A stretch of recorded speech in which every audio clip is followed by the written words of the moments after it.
Hello and welcome प्यारे बच्चों, कैसे हो सारे। मैं असीम भारद्वाज स्वागत करता हूं आप सभी का संसारम पे।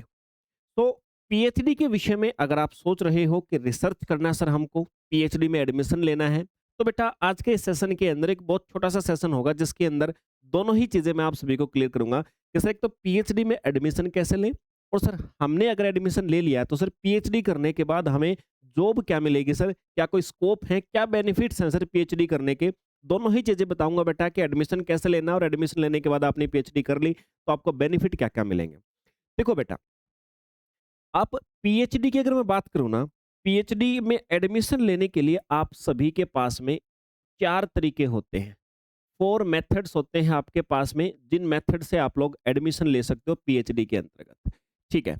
अब ये फोर मेथड्स आपके तब काम आएंगे जब आपके पास में आपकी जो मास्टर्स डिग्री है ना, मास्टर्स डिग्री के अंदर आपके पास में 55% मार्क्स होंगे या 50% मार्क्स होंगे। 50% उनके लिए जो कि आपकी रिजर्व कैटेगरी में आते हैं, और जो अनरिजर्व कैटेगरी में आते हैं ना, उनको 55% मार्क्स कहाँ पे होने चाहिए, ये आपकी मास्टर्स डिग्री के अंदर, यानी एमए एमएससी आप जो भी बोल सकते हो उसको, मास्टर डिग्री के अंदर आपके इतने मार्क्स होने चाहिए। तब आप सभी इन चार में से कोई भी मेथड को लागू कर सकते हो, उसके बिना आप में से फिर ये मेथड लागू नहीं होंगे बच्चे। ठीक है। ओके सर, क्या क्या है। देखो बेटा, चारों ही मेथड जो है ना, इनका रास्ता आपका जो खुलता है मोस्टली केस में एक एग्जाम से खुलता है, जिसको आप लोग बोलते हो नेट का एग्जाम बोलते हो बच्चे। ठीक है, नेट का एग्जाम बोलते हो। अब देखो, आप मैंने कहा भाई आप सभी के पास में चार मेथड्स हैं, आपके पास में फोर मेथड्स हैं जिनसे आप एडमिशन ले सकते हो। पहला मेथड देखिएगा, समझिएगा बच्चे।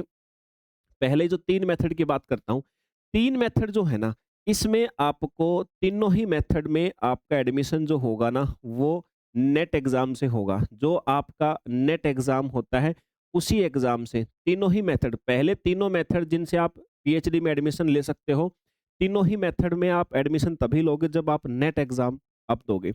अब कहोगे सर फिर अंतर क्या है। देखो बेटा, नेट एग्जाम जो होता है आपका, नेट एग्जाम के अंतर्गत आपकी तीन कट ऑफ लगती हैं, है ना। तीन कट ऑफ आपकी लगती है। एक फर्स्ट कट ऑफ लगती है, एक सेकंड कट ऑफ लगती है, और एक आपकी थर्ड कट ऑफ लगती है। मतलब आपने नेट का एग्जाम दिया, और नेट का एग्जाम देने के बाद आप उसकी पहली कट ऑफ में ही आ गए, सबसे ज्यादा जो होती है पहली कट ऑफ में आ गए, तो आपको क्या मिलेगा, आपको पीएचडी में एडमिशन भी मिलेगा, और साथ में आपको जीआरएफ भी मिलेगा। जीआरएफ का मतलब होता है फेलोशिप होती है, मतलब आपको पैसे मिलते हैं।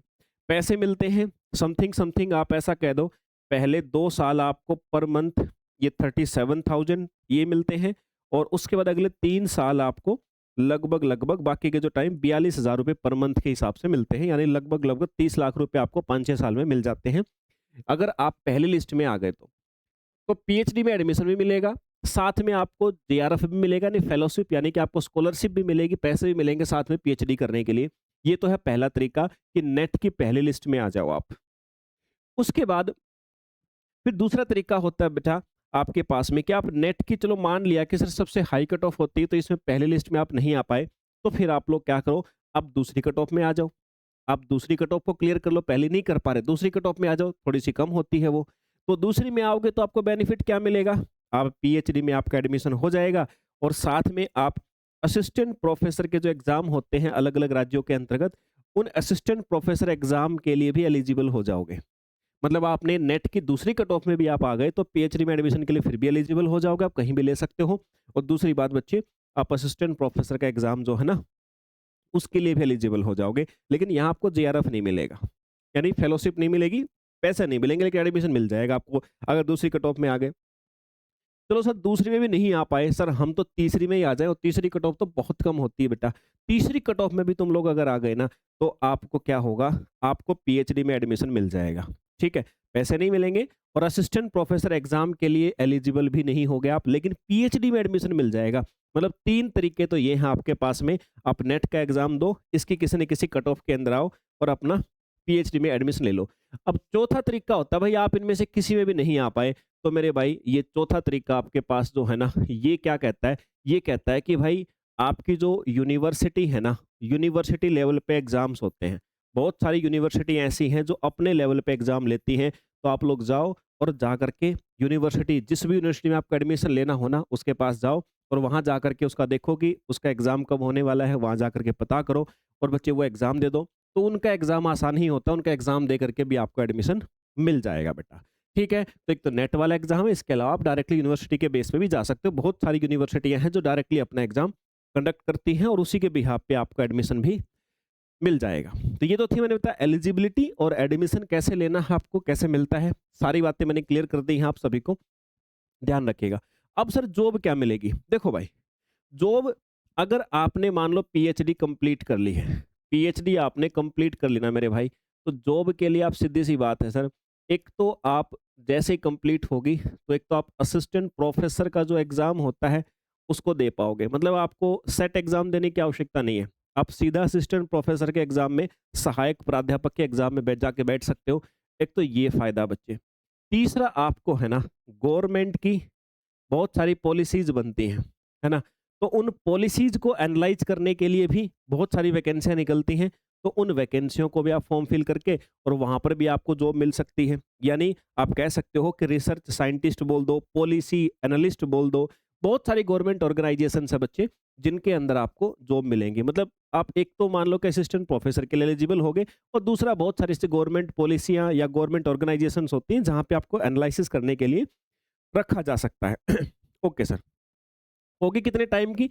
लगभग 5 से 6 साल आपको लग जाते हैं इसको करने में, समथिंग समथिंग 5 से 6 साल, या मिनिमम वैसे अगर देखा जाए तो 3 से 6 साल कर सकते हो। 3 साल में भी कोई ना कोई चाहे तो कंप्लीट कर सकता है, हालाँकि होती नहीं, कहने की बात है।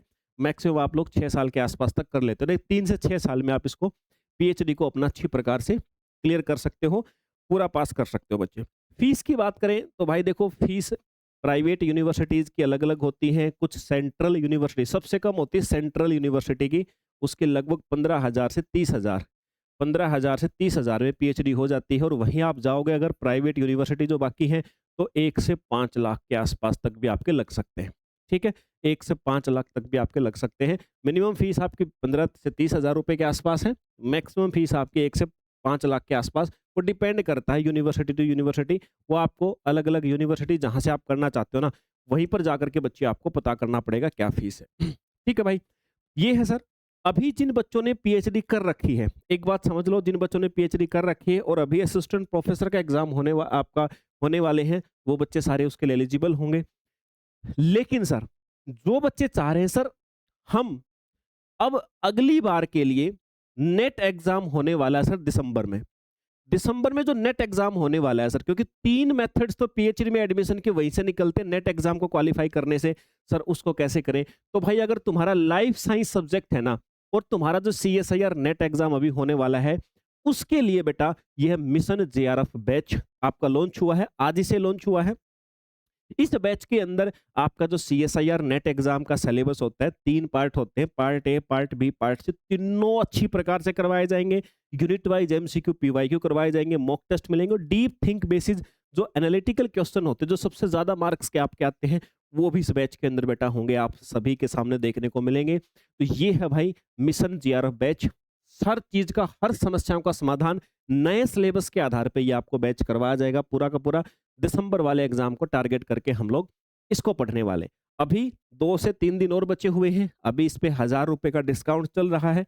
संसारम एप्लीकेशन डाउनलोड करेंगे, एप्लीकेशन पे जाकर के बच्चे आप सभी को कूपन कोड भी अपने आप वहीं पे शो हो जाएगा, कूपन कोड लगाएंगे, 1,000 रुपए का डिस्काउंट करके आप अभी एनरोल कर सकते हैं इसके अंदर। बिल्कुल फ्रेश नया बैच है, लाइव क्लास चलेंगी और हर एक लाइव क्लास रिकॉर्डेड फॉर्म में भी बैच के अंदर अवेलेबल रहेगी।